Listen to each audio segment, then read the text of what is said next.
Beralih ke laporan luar negara, Iran dan Amerika Syarikat bersetuju menghentikan permusuhan terbaru di Rantau Teluk serta menyambung semula rundingan berhubung pertikaian mengenai Selat Hormuz, lapor Axios.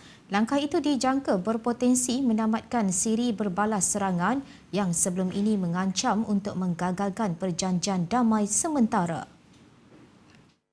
Kedua-dua pihak dijadual mengadakan pertemuan pada Selasa di Qatar menurut laporan Axios yang memetik seorang pegawai kanan Amerika Syarikat. White House belum memberikan sebarang maklum balas berhubung perkara itu. Sementara itu, diplomat tertinggi Iran memberi amaran sebarang cubaan kapal untuk mengelak laluan pilihan Tehran melalui Selat Hormuz akan meningkatkan ketegangan di Asia Barat ketika tentera AS dan Iran sekali lagi saling melancarkan serangan. Tehran berang dengan pengumuman Oman minggu ini mengenai laluan alternatif melalui selat itu yang menyusuri pesisir pantai Oman. Muscat memaklumkan laluan berkenaan diwujudkan dengan kerjasama Pertubuhan Maritim Antarabangsa IMO.